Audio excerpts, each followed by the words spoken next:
Hello student, myself Puneet Pandey, your faculty of science and technology. बच्चों, आज की class में हम लोग साइंस एंड टेक्नोलॉजी का जो जनवरी 2021 का जो मेजर करंट अफेयर है वो आपके सामने लेकर उपस्थित हुए हैं। और चलिए शुरू करते हैं। जो हम लोग पहले जो न्यूज़ आपके साथ डिस्कस करेंगे that is the challenge of anti microbial resistance. ये आपके यूपी पीसीएस के प्री और मेंस, ये दोनों जगह ये के लिए ये न्यूज़ जो है इम्पॉर्टेंट है। दूसरा जो है 5G roll out is a problem near US airport, ये भी आपके लिए इम्पॉर्टेंट रहेगी। फिर 5G coverage inside building to the challenge as a signal get transmitted on high frequencies, इसी से रिलेटेड न्यूज़ है। दोनों न्यूज़ आपस में एक दूसरे से कोरिलेट कर रही हैं। फिर एक है pig to human heart operation, ये अभी अमेरिका में हुआ है और पिग का जो हार्ट है वो ह्यूमन को ट्रांसप्लांट किया गया है। ये एक इम्पॉर्टेंट न्यूज़ रहेगी आपकी करंट अफेयर्स के लिए, इसको पे ध्यान रखना है। Extended range BrahMos test fire, तो ब्रह्मोस की टेस्ट फायरिंग होती रही है, लेकिन ये ब्रह्मोस में अभी क्या मेजर चेंजेस आए हैं उसके बारे में ये न्यूज़ है। और radio active substances in wearable, ये जो कुछ ऐसे पदार्थ होते हैं जो कि रेडियो एक्टिव होते हैं और जो ऑर्नामेंट्स है, गहने वगैरह होते हैं विशेष प्रकार के, उसमें इनका प्रयोग किया जाता है, तो उसके बारे में न्यूज़ है। तो चलिए शुरू करते हैं पहली न्यूज़। तो जो पहली न्यूज़ है हमारी that is the anti microbial, the challenge of anti microbial resistance. ठीक है, तो इसके बारे में बात करते हैं। तो देखो बेटा, ये जो एंटी माइक्रोबियल रेजिस्टेंस या इसको शॉर्ट में कहते हैं AMR, ये AMR जो होता है इसमें क्या है कि जब कुछ विशेष प्रकार के बैक्टीरिया वगैरह होते हैं, उन बैक्टीरिया पर जब एंटीबायोटिक दवाएं काम करना बंद कर देती हैं, ठीक है, वो काम नहीं करती, तब उन बैक्टीरिया में उसके प्रति, उन दवाओं के प्रति, कौन सी दवाओं के प्रति, एंटीबायोटिक दवाओं के प्रति विशेष प्रकार की रेजिस्टेंस या प्रतिरोधक क्षमता उत्पन्न हो जाती है, जिसको हम एंटी माइक्रोबियल रेजिस्टेंस या AMR कहते हैं। ठीक है, और ये जो रिपोर्ट है ये global research on anti microbial resistance या ग्राम, इसको शॉर्ट में कहते हैं ग्राम, इसके द्वारा ये रिपोर्ट दी गई है। और इम्पॉर्टेंट चीज़ है, इससे बड़ा मिलता जुलता नाम है ग्राम। ग्राम के नाम से दो बैक्टीरिया होते हैं, ग्राम पॉजिटिव और ग्राम नेगेटिव, तो उससे मिलते जुलते नाम से ही ये रिपोर्ट जो है इसको पब्लिश किया गया। ठीक है, तो ये याद रखिएगा, रिपोर्ट का नाम है एंटी माइक्रोबियल रेजिस्टेंस। एंटीबायोटिक दवाओं की रेजिस्टेंस जो है माइक्रोब्स में जब पैदा होती है तो उसको एंटी माइक्रोबियल रेजिस्टेंस कहा जाता है। किसने इसको दिया है रिपोर्ट को? ये global research of anti microbial resistance के द्वारा ये रिपोर्ट पब्लिश की गई है। ठीक है, आगे चलते हैं। तो एंटी माइक्रोबियल रेजिस्टेंस कितनी ज़्यादा खतरनाक हो सकती है आप समझ के देखिए कि कब लगभग 4.95 मिलियन, मतलब मोटा मोटा कहें कि तो 2019 में लगभग 50 लाख लोगों की मृत्यु जो है इस AMR एंटी माइक्रोबियल रेजिस्टेंस की वजह से हुई। तो जाहिर सी बात, it's a very leading cause of death in all over the around the globe. तो ये जो हमारा जो विश्व है, विश्व में जो है इसकी वजह से बहुत ज़्यादा मात्रा में लोगों की मृत्यु हो रही है। और इवन HIV एड्स और मलेरिया से भी ज़्यादा लोग जो है इस AMR की वजह से या एंटी माइक्रोबियल रेजिस्टेंस की वजह से इनकी मृत्यु हो जाती है। इसमें जो बेसिकली 6 लीडिंग पैथोजेंस है जिनकी वजह से, जिनमें ये क्षमता पैदा हो गई है, और उनके नाम हैं, ये नाम आपको याद नहीं करने होंगे, लेकिन ये नाम है स्टेफाइलोकोकस ऑरियस, क्लेबेसिला निमोनाई जिससे निमोनिया होता है, स्ट्रेप्टोकाकस निमोनाई इससे भी निमोनिया होता है, एसिटिनोबैक्टर बामुनाई और स्यूडोमोनास अर्गुनोसा। इसके अलावा एक है बैक्टीरिया जिससे ट्यूबरकुलोसिस होती है, जिसका नाम माइकोबैक्टीरियम ट्यूबरकुलोसम है, उसके द्वारा जो है उसमें भी AMR के लक्षण देखे गए हैं। जो मुख्य इसमें AMR में अगर इन्फेक्शन होते हैं तो कॉमन इन्फेक्शन जो होते हैं वो लोअर रेस्पिरेटरी ट्रैक्ट, मतलब जो फेफड़े का इन्फेक्शन है, खून में जो इन्फेक्शन हो जाता है, ब्लड स्ट्रीम इन्फेक्शन इसको कहते हैं। इंट्रा एब्डोमिनल इन्फेक्शन, मतलब पेट के अंदर जो है संक्रमण फैल जाता है, जिसकी वजह से हज़ारों की संख्या में लोगों की मृत्यु हो जाती है। ठीक है, तो ये AMR जो है ये बहुत बड़ी समस्या के रूप में सामने आया है। और हम लोगों को जहाँ तक याद आता है कि अभी कोविड-19 का जब समय था तो उस वक्त जो है म्यूकर माइकोसिस, एक टर्म ये भी शुरुआत में आया था कि म्यूकर माइकोसिस, यानी जिसको हम लोग कहते थे ब्लैक फंगस। और ब्लैक फंगस के बारे में कहा गया था कि ब्लैक फंगस क्यों होता है, कि ब्लैक फंगस जो है हॉस्पिटल्स में जो सैनिटेशन की प्रक्रिया जो है ठीक ढंग से अपनाई नहीं जाती, जिसकी वजह से लोगों में म्यूकरमाइकोसिस या ब्लैक फंगस होने की संभावना उनकी बढ़ जाती थी। तो ब्लैक फंगस वाली डिजीज से मिलती जुलती चीज़ें, हालांकि ब्लैक फंगस अलग चीज़ थी और AMR एंटी माइक्रोबियल रेजिस्टेंस अलग अलग चीज़ है। ठीक है, अब इसको कम कैसे किया जा सकता है इसके बारे में तो देखिए, इसको कंट्रोल करने के कई सारे तरीके हैं। पहला तो वैक्सीनेशन बढ़ाने की ज़रूरत है। अगर लोगों को वैक्सीनेशन हुआ होगा तो ऐसी स्थिति में उनको वो बीमार ही नहीं पड़ेंगे। जब बीमार नहीं पड़ेंगे तो उनको एंटीबायोटिक देने की ज़रूरत नहीं पड़ेगी। और जाहिर सी बात है, ज़्यादा लोगों को एंटीबायोटिक नहीं दी जाएगी तो बैक्टीरिया में इस तरह की कोई रेजिस्टेंस पैदा नहीं होगी। क्लीन वाटर, जाहिर सी बात है, क्लीन वाटर से बहुत सारी, अगर जो हमारा ड्रिंकिंग वाटर गंदा है या उसमें पॉल्यूटेड है तो उसकी वजह से बहुत सारी समस्याएं हो सकती हैं और बीमारियां होती, जिसकी वजह से आपको दवाइयां देनी पड़ती हैं। सैनिटेशन मतलब साफ सफाई की आवश्यकता पड़ती है। ठीक है, तो ये सारी चीज़ें करने से जो है हम माइक्रोबियल रेजिस्टेंस को कम से कम कर सकते हैं। तो ये हमारी पहली न्यूज़ थी, that was the anti microbial resistance. दूसरी न्यूज़ जो आपके लिए इम्पॉर्टेंट है वो है 5G रोल आउट। जो 5G सर्विसेज जो हैं अमेरिका में, जो US में एयरपोर्ट्स हैं उसके निकट जब 5G सर्विसेज स्टार्ट की गई तो बहुत सारी एयरलाइंस ने, इंक्लूडिंग इंडियन एयरलाइंस जो है, उन्होंने भी अपने जो हवाई जहाज़ है उन एयरपोर्ट्स में थोड़े दिन के लिए कि उनके टेम्परेरी उनकी सर्विसेज उनकी हाल्ट कर दी थी। उसका रीज़न क्या था? उसका रीज़न ये फ्रीक्वेंसी बैंड है जिसका नाम है 3.7 to 3.98 गीगाहर्ट्ज़। तो बेसिकली क्या होता है, जो 5G सर्विसेज जो अमेरिका में है वो 5G सर्विसेज इसी स्पेक्ट्रम, इसी बैंड पर कार्य करती हैं। और जो एविएशन जो होता है, जिसे हम कहते हैं कि जो हवाई जहाज़ के जो उपकरण है, जैसे खासकर एक उपकरण होता है जिसको हम कहते हैं अल्टीमीटर, जो ज़मीन से हवाई जहाज़ की ऊंचाई, कितनी ऊंचाई है हवाई जहाज़ की, इसके बारे में जानकारी देता है। और अगर अल्टीमीटर में गलत रीडिंग आएगी तो ऐसी स्थिति में क्या है, हवाई जहाज़ के क्रैश होने की संभावना बढ़ जाती है। ठीक है, तो ये जो 5G की जो 5G रेडियो टावर्स हैं, जो 5G के टावर्स हैं, ये क्या करते हैं, इनकी जो फ्रीक्वेंसी बैंड है, ये जो कि जिस आवृत्ति की रेडियो तरंगों को आप रिलीज करते हैं वो लगभग 3.98 गीगाहर्ट्ज़ की, ये याद कर लीजिएगा, इंपॉर्टेंट है। 3.98 गीगाहर्ट्ज़ की फ्रीक्वेंसी रिलीज करते हैं। जबकि जो हवाई जहाज़ों में जो अल्टीमीटर लगा है, वो अल्टीमीटर यानी कि जो जैसे आपको बताया गया कि ऊंचाई बताने वाला यंत्र, ये लगभग 4.2 to 4.4 गीगाहर्ट्ज़। तो दोनों के दोनों जो चीज़ें हैं, दोनों फ्रीक्वेंसी की रेंज काफ़ी क्लोज है। तो ऐसी स्थिति में इसकी पूरी संभावना है कि 5G टावर से निकलने वाली जो रेडियो फ्रीक्वेंसी वो अल्टीमीटर के काम करने की क्षमता को बाधित कर सकती है, जिसकी वजह से जो एयरक्राफ्ट का जो पायलट है उसको गलत रीडिंग मिल सकती है और इसकी वजह से एक्सीडेंट्स हो सकते हैं। ठीक है, तो इसलिए ये जो हमारा जो 5G रोल आउट है, ये US एयरपोर्ट्स के पास प्रॉब्लम बना हुआ है। अब इसको कैसे सुधारा जा सकता है, तो उसके लिए जो बहुत अलग अलग तरह के कार्य किए गए हैं, जैसे कि उसमें बहुत रीज़न है कि आपको बफर जोन बनाने की ज़रूरत है। बफर जोन का मतलब कि जो आपका जो एयरपोर्ट है उसके पास कम से कम, जैसे कि फ्रांस में 96 सेकंड तक जो है किसी भी तरह का 5G सर्विसेज एयरपोर्ट के पास अवेलेबल नहीं हो सकती। ये प्लेन फ्लाइट के लिए है।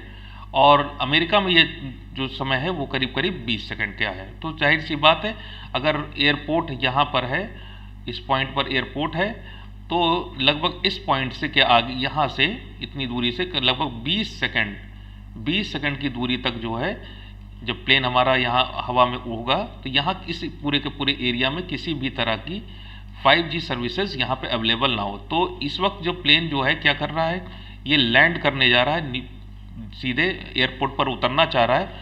और ऐसी स्थिति में जो सबसे कठिन समय होता है किसी भी प्लेन के लिए, वो उसकी लैंडिंग होती है। तो लैंडिंग के समय जो है प्लेन जो है कोशिश करा जाता है कि अमेरिका में अभी ये समय है कितना है, 20 सेकंड है, जबकि फ्रांस जैसे देशों में ये समय थोड़ा सा उन्होंने बढ़ा रखा है, 96 सेकंड करके इस विंडो को बढ़ा रखा है। ठीक है, और अगर हम बात करें इंडिया की, तो इंडिया में जो है ये 5G सर्विसेज, और ये याद कर लीजिएगा, ये आपके एग्जाम के लिए इंपॉर्टेंट रहेगा कि भारत में जो 5G सर्विसेज है वो लगभग 3.3 to 3.67 गीगाहर्ट्ज़ बैंड में है। ठीक है, तो जाहिर सी बात है, अगर हमारी फ्रीक्वेंसी सर्विसेज देखें तो 3.3 गीगाहर्ट्ज़ या 3.6 गीगाहर्ट्ज़ पे है, जबकि जो 4G का जो हमारा प्लेन के अल्टीमीटर हैं वो लगभग 4.2 गीगाहर्ट्ज़। ठीक है, तो ये काफ़ी ज़्यादा दोनों के बीच में डिफरेंस है। तो भारत में जो हमारी 5G सर्विसेज हैं वो अपेक्षाकृत काफ़ी सेफ है, जबकि अमेरिका में उतनी सेफ नहीं है। ठीक है, इसी से एक रिलेटेड न्यूज़ जो है वो आपका दूसरी न्यूज़ है जो कि 5G कवरेज, और इस पर याद रखिएगा, इसमें केवल एक ही चीज़ आपको इम्पॉर्टेंट है कि 5G coverage inside building to be challenge as signal get transmitted on high frequency. तो याद रखिएगा, अगर कोई भी सिग्नल की फ्रीक्वेंसी यानी कि आवृत्ति ज़्यादा है तो जाहिर सी बात है उसकी स्ट्रेंथ या एनर्जी ज़्यादा होगी, उस सिग्नल में एनर्जी ज़्यादा होगी। ठीक है, अगर फ्रीक्वेंसी ज़्यादा है तो एनर्जी ज़्यादा होगी। और हमने कई तरह की सर्विसेज अपने देश में देखी, जैसे कि हमने देखा था 2G सर्विसेज देखी और हमने 3G सर्विस देखी। वर्तमान में हमारे देश में 4G सर्विसेज चल रही हैं और इसके बाद अभी रोल आउट होने वाली हैं, दैट इज़ 5G। और इन सारे के सारे जो G यानी जनरेशन की जो सर्विसेज में अंतर दिखाई पड़ता है वो है फ्रीक्वेंसी। 5G की फ्रीक्वेंसी जो होती है वो सबसे ज़्यादा होती है। ठीक है, अच्छी बात है। तो अगर फ्रीक्वेंसी ज़्यादा है उससे फ़ायदा या नुकसान क्या है? तो फ्रीक्वेंसी अगर ज़्यादा तो फ़ायदा ये होता है कि फ्रीक्वेंसी ज़्यादा होने से ज़्यादा मात्रा में ज़्यादा तेज़ी से डाटा जो है वो एक पॉइंट ए से पॉइंट बी की तरफ जा सकता है। अच्छी बात है। तो जाहिर सी बात है, यहाँ पे सारे बच्चे ही जानते हैं कि डाटा कनेक्टिविटी यहाँ पर क्या होगी, तेज़ गति से डाटा का ट्रांसफ़र हो सकेगा। लेकिन इसमें दिक्कत एक होती है कि जो इलेक्ट्रोमैग्नेटिक तरंगें होती हैं, जिन्हें हम विद्युत चुंबकीय तरंगें कहते हैं, जब उनकी फ्रीक्वेंसी बढ़ती है तो उनकी वेवलेंथ यानी कि तरंग दैर्घ्य जो होती है, जिसको हम लैम्डा से प्रदर्शित करते हैं, वो कम हो जाती है। फ्रीक्वेंसी अगर बढ़ेगी तो वेवलेंथ क्या होगी, वेवलेंथ कम हो जाएगी। ठीक है, इससे नुकसान क्या होता है कि जो 5G सर्विसेज हैं, चूंकि ये बहुत हाई फ्रीक्वेंसी पे काम करती है, इसलिए इनकी वेवलेंथ या तरंग दैर्घ्य बहुत कम होती है और ऐसी स्थिति में ये बिल्डिंग्स वगैरह के अंदर ये जो वेव्स हैं ये पेनिट्रेट नहीं कर पाती। ऐसी स्थिति में बिल्डिंग के अंदर जो सिग्नल की कवरेज है वो बहुत ही ज़्यादा क्या हो जाएगी, वीक हो जाएगी। तो that is a big problem और इसी को लेकर जो है ट्राई जो है वो रिकमेंडेशंस के साथ आने वाला है। और ये रिकमेंडेशन है वो तो आपके लिए इंपॉर्टेंट नहीं है, लेकिन आपको ये याद रखना है कि 5G सर्विसेज में जो सबसे बड़ी समस्या आती है कि इसके जो सिग्नल्स होते हैं वो सिग्नल जो है वो बिल्डिंग्स वगैरह के अंदर जाने में उनको परेशानी होती है। तो इसके लिए अलग से इंफ्रास्ट्रक्चर बनाने की ज़रूरत है या अलग से जो रूल्स में थोड़ा सा रिलैक्सेशन करने की ज़रूरत है। अगली न्यूज़ जो है वो इससे भी ज़्यादा इंपॉर्टेंट है और वो है आपकी पिक टू ह्यूमन हार्ट। और ये आपके यूपीएससी के प्री के लिए इंपॉर्टेंट न्यूज़ है, इसको आप ओवरलुक नहीं कर सकते हैं। ठीक है, तो अभी अभी क्या हुआ कि अमेरिका में 7 जनवरी की बात है, डेविड बेनेट, ये एक पेशेंट है 57 ईयर ओल्ड। ठीक है, इनका नाम याद करने की ज़रूरत नहीं है फिलहाल आपको, जो बाल्टीमोर मैरीलैंड यूएसए से, तो आप इनकी जगह नाम है, there is a patient in America जिनके साथ समस्या ये थी कि वो उनका हृदय जो था वो पूरी तरह से लगभग ख़राब हो चुका था। तो उन्हें जो है अभी एक पिग, ठीक है, तो पिग का जो हार्ट है ये दिखाई पड़ रहा है यहाँ पे, जो पिग का हृदय है वो उनको लगाया गया। अब इस तरह से जब एक अलग जाति दूसरी जाति के एनिमल का हृदय किसी दूसरी जाति के व्यक्ति में, जैसे पिग का हार्ट किसको लगा दिया, इंसान को। ये टर्म याद रखिएगा, ये इंपॉर्टेंट है। एक जाति के शरीर से निकला हुआ अंग जब दूसरी जाति के शरीर में लगाया जाता है तो इस तरह के ट्रांसप्लांटेशन को हम जीनो ट्रांसप्लांटेशन कहते हैं। ठीक है, अलग अलग तरह के ट्रांसप्लांटेशन होते हैं, प्रत्यारोपण होते हैं, जिसमें जो होता है ऑटोग्राफ्ट, एलोग्राफ्ट, जीनोग्राफ्ट। तो ये जो ट्रांसप्लांटेशन होता है इसको जीनोग्राफ्ट कहा जाता है या जीनो ट्रांसप्लांटेशन। ठीक है, तो एक तो सवाल एक ही आपका एक ऑप्शन यही बनकर तैयार होता है कि एक जाति के जीव का जो अंग है जब दूसरे जाति के जीव में लगाया जाता है तो उसको क्या कहा जाता है, that is known as xeno transplantation. Exam के लिए इंपॉर्टेंट है।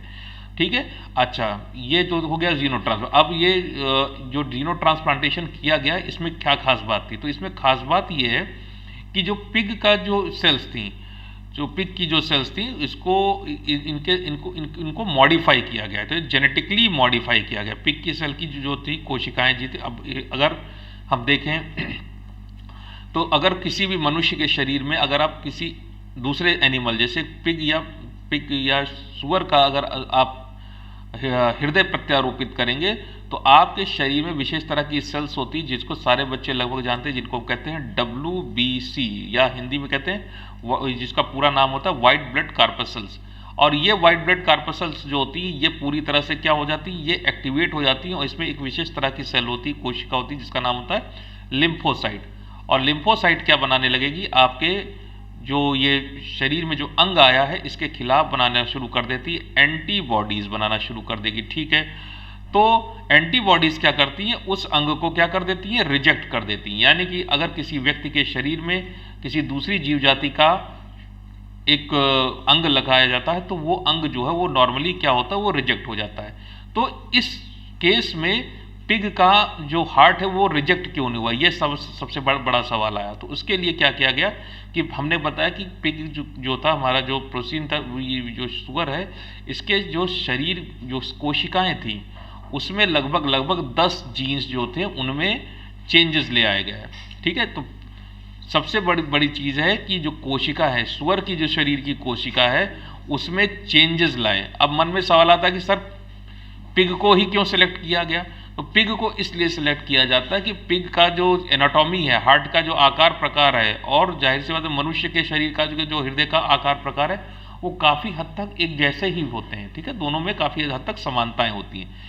लेकिन पिग का हृदय जब आप इंसान में लगाते हैं तो वो रिजेक्ट हो जाता है। इसके लिए हम क्या करते हैं, इन्होंने क्या किया, वैज्ञानिकों ने जो सुअर है उसके शरीर के 10 जीन्स को क्या किया, उनकी कोशिकाओं के 10 जीन को जेनेटिकली मॉडिफाई किया, जिसमें से, अच्छा ये संख्या याद करने की ज़रूरत नहीं है, आपको केवल इतना याद कर लीजिए कि उसके जीनों को मॉडिफाई किया गया, जिसमें से 4 जीन्स ऐसे थे जिनको इनएक्टिवेट कर दिया गया, उनकी ज़रूरत नहीं थी क्योंकि वो इम्यून रिस्पांस पैदा करते थे। वो क्या करते थे, इम्यून रिस्पांस या WBC को एक्टिवेट कर देते थे, और उनमें से एक जीन्स की वजह से हृदय जो है जब शरीर में पहुंचता था पेशेंट के तो उसका साइज बड़ा होने लगता था, ग्रो होने लगता था।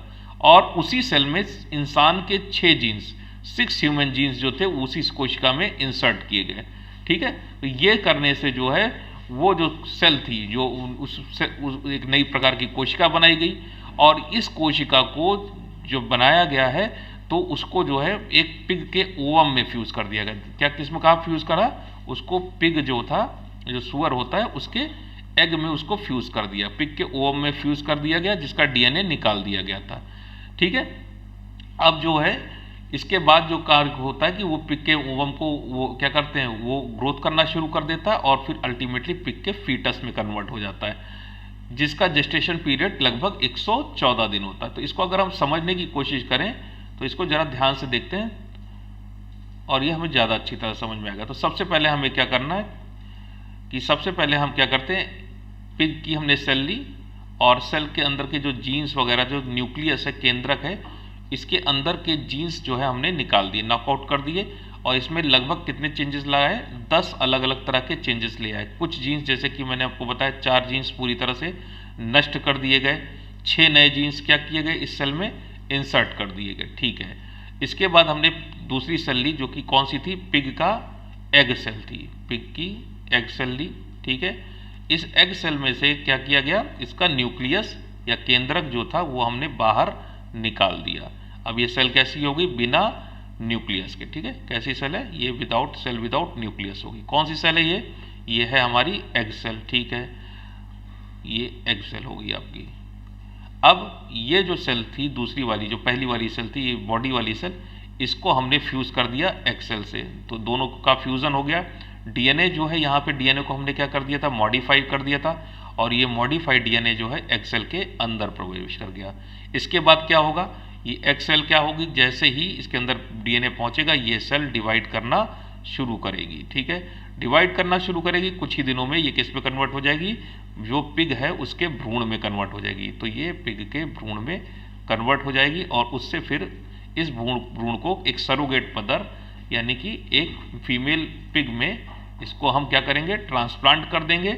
और जब इसको ट्रांसप्लांट करा जाएगा तो ऐसी स्थिति में जो है फर्दर जो है फिर उससे नया बच्चा जो पैदा होगा, ठीक है, वो जब बच्चा बड़ा होगा तो उससे हम क्या निकाल लेंगे, उसका दिल हम प्राप्त कर लेंगे, और इस हार्ट से जो है, इस हार्ट को हम यूज़ करेंगे, क्योंकि इसमें जो 10 तरह के जो चेंजेस आए हैं वो कैसे हैं, वो इंसानों के जीन्स जैसे हैं। तो जाहिर सी बात है इसका जो हृदय होगा वो इंसानों में पूरी तरह से कंपेटेबल होगा, और वो उसको इंसान का शरीर वो रिजेक्ट नहीं करेगा। ठीक है, तो ये इसकी खास बात है, बहुत बड़ा अचीवमेंट माना जाता है इसका। इसलिए क्यों माना जा रहा है, क्योंकि लगभग आप देखें तो जो ट्रांसप्लांटेड अंगों की ज़रूरत है वो बहुत ज़्यादा मात्रा में, ठीक है, लेकिन इतने ज़्यादा मात्रा में ट्रांसप्लांटेड अंग नहीं, जैसे कि 50,000 लोगों को केवल भारत में ही बात करें तो वो हार्ट फेलियर से परेशान होते हैं, लेकिन केवल 10 से 15 लोगों को ही हृदय का ट्रांसप्लांटेशन मिलता है। ठीक है, तो अगर बहुत सारे लोगों की के साथ समस्या ऐसी है कि उनको समय पर आवश्यक अंग प्राप्त नहीं हो पाता। तो ऐसे लोग जो हैं उनको अगर जीनो ट्रांसप्लांटेशन विधि के द्वारा उनको लिए नए अंगों को डिज़ाइन किया जा सके या उनके लिए पैदा किए जा सके, तो ऐसे बहुत से लोगों की जान बचाई सकते। तो ये एग्ज़ाम के लिए बहुत ही ज़्यादा इंपॉर्टेंट न्यूज़ है। मेंस में भी आपके टॉपिक है जिसमें आपको पूछा जाता है आपसे क्या कहते हैं स्टेम सेल्स वगैरह, उसके लिए भी ये इंपॉर्टेंट न्यूज़ रहेगी। तो इसको इस पर ध्यान रखिएगा, ठीक है। तो नेक्स्ट न्यूज़ पे चलते हैं। भारत ने ब्रह्मोस का प्रक्षेपण किया है और इसमें दो चीज़ें इंपॉर्टेंट, बहुत ज़्यादा इंपॉर्टेंट नहीं। कहाँ से प्रक्षेपण किया तो सभी लोग जानते हैं, चांदीपुर से किया जाता है, उड़ीसा। जब भी मिसाइल का प्रक्षेपण होगा या उसको हम उसका टेस्ट फायरिंग करेंगे तो हमेशा चांदीपुर रेंज उड़ीसा से, ठीक है। और जब भी सैटेलाइट्स वगैरह लॉन्च करते हैं तो वो श्रीहरिकोटा, दोनों में अंतर है। मिसाइलें चांदीपुर से लॉन्च की जाती हैं जबकि सैटेलाइट्स वगैरह जो है वो श्रीहरिकोटा से लॉन्च किए जाते हैं, ठीक है। और ये नई मिसाइल है जिसका जो कि extended range ship to ship, ये जो मिसाइल है ये आपकी ब्रह्मोस मिसाइल है जो कि नई तरह की मिसाइल इसमें उन्होंने थोड़ा डेवलपमेंट किए हैं, ठीक है। इससे पहले जो अभी इसी मंथ में अगर इससे ज़्यादा बड़ी न्यूज़ है कि जो आपका जो फिलीपींस द हिंदू जो फिलीपींस है, फिलीपींस के साथ लगभग 374.96 मिलियन का कॉन्ट्रैक्ट हुआ है ब्रह्मोस की 3 बैटरीज परचेज करने। और ये जो बैटरीज का टाइप होगा वो एंटी शिप मिसाइल के हिसाब से है, ठीक है। तो ब्रह्मोस जो है, ब्रह्मोस एक विशेष प्रकार की मिसाइल है। और ये कैसी मिसाइल है? ये क्रूज मिसाइल है और इसका जो अभी तक के इतिहास में पहली बार जो है भारत ने पहली बार फिलीपींस के साथ इसका विक्रय करने का समझौता किया है, ठीक है। और इसकी रेंज जो है वर्तमान में 290 किलोमीटर है जो कि आगे चलकर लगभग 450 से 600 किलोमीटर तक बढ़ाने की योजना है, ठीक है। ये इसको कहाँ कहाँ से लॉन्च किया जा सकता है? तो ये मिसाइल जो है ये इसको आप ज़मीन से लॉन्च कर सकते हैं, समुद्र से लॉन्च कर सकते हैं, सबसी लेवल से लॉन्च कर सकते हैं और हवा से लॉन्च कर सकते हैं। जैसे कि सबने देखा होगा सुखोई प्लेन से इसको लॉन्च किया गया था और सी बेस्ड टारगेट्स के लिए भी इसको लॉन्च किया जा सकता है, ठीक है। बड़ी इंटरेस्टिंग मिसाइल है। तो यही इंपॉर्टेंट न्यूज़ आपके लिए ये है कि ये फिलीपींस के साथ समझौता हुआ है ब्रह्मोस मिसाइल का। और याद रखिएगा इंडोनेशिया और थाईलैंड के साथ जो है मिसाइल की सेल की बातें अभी चल रही, ठीक है। तो ये आपकी इंपॉर्टेंट न्यूज़ है। नेक्स्ट जो न्यूज़ है रेडियो एक्टिव वेयरेबल्स, ये इसके बारे में बात कर लेते हैं। तो कुछ विशेष तरह के आजकल पेंडेंट्स और वेयरेबल्स यानी कि इस तरह के पहनने वाले जो गहने आप कह सकते हैं, इनका एक फैशन चला हुआ जिनसे ये क्लेम किया जाता है कि इनसे निगेटिव आयन निकलते हैं, ठीक है। निगेटिव आयंस निकलते हैं और निगेटिव आयंस जो होते हैं वो क्या करते हैं, वो जो आपके जो पॉल्यूटेंट्स वगैरह हैं, जो प्रदूषक पदार्थ हैं, उनको ये एब्जॉर्ब कर लेते हैं जिसकी वजह से व्यक्ति जो है उसको पोल्यूशन से होने वाले खतरे से बचाया जा सकता है। लेकिन समस्या इसमें एक है कि समस्या ये है कि इनसे जो है रेडियो एक्टिव मटेरियल निकलता है जिसमें कई सारे पेंडेंट्स के नाम है, जैसे मैग्नेटिक नेकलेस, मैग्नेटिक स्क्रोड बूस्ट ब्रेसलेट और smiley kid bracelet, athletic necklace, ये इस तरह के नाम ब्रांड नेम से ये सब मिलते हैं और इनको एंटी 5G पेंडेंट कहते हैं। अच्छा, इस नाम से ये यूपीएससी प्री में पूछा जा सकता है, क्वांटम पेंडेंट या एंटी 5G पेंडेंट, ठीक है। इस नाम से इसको पूछा जा सकता है। और इससे जो बेसिकली क्या है समस्या इसमें ये आती है कि ये रेडियो एक्टिव निगेटिव आयन जो होते हैं ये क्या करते हैं, ये रेडियो एक्टिव होते हैं। इनके अंदर ऐसे मटेरियल होते हैं जो कि आयोनाइजिंग रेडिएशन, ये जो रेडिएशन होता है विकिरण है, ये रिलीज करते हैं जो कि जो पहनने वाला व्यक्ति उसकी यूज़र की हेल्थ के लिए बहुत ही ज़्यादा नुकसानदायक होता है, ठीक है।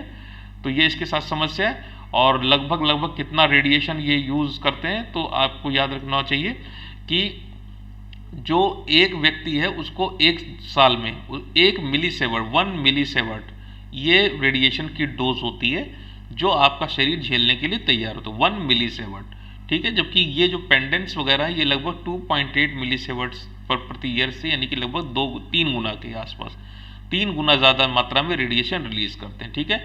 और एक रेफरेंस के लिए कि एक सिंगल एक्सरे एग्जामिनेशन जो होता है वो लगभग 0.1 मिलीसीवर्ट का रेडिएशन रिलीज करता है। तो आपका शरीर एक साल में लगभग 1 मिलीसीवर्ट का रेडिएशन झेल सकता है एक्सरे एग्जाम में लगभग 0.1 मिलीसीवर्ट का रेडिएशन होता है, और ये पेंडेंट्स जो है ये लगभग 2.8 मिलीसीवर्ट पर ईयर, लगभग 3 गुना के आसपास जो है ये ज़्यादा मात्रा में रेडिएशन रिलीज करते हैं। ठीक है, तो ये आपके लिए इंपॉर्टेंट रहेगा कि 5G पेंडेंट याद रखिएगा कि इन कुछ पेंडेंट के नाम बहुत इंपॉर्टेंट है। ये क्या नाम है, इनको quantum pendant, anti 5G pendants, ठीक है, इस नाम से जाना जाता है। और ये विशेष तरह का रेडिएशन रिलीज करते हैं, आयोनाइजिंग रेडिएशन रिलीज करते हैं, जो कि यूज़र की हेल्थ के लिए नुकसानदायक हो सकता है। ठीक है, तो ये जो है इस महीने का जो मैक्सिमम 15 जनवरी के बाद की बात करें तो अब तक का 15 जनवरी से लेकर अब तक का जो साइंस एंड टेक का जो इम्पोर्टेंट करंट था वो था। फिर अगली क्लास में मुलाकात करते हैं।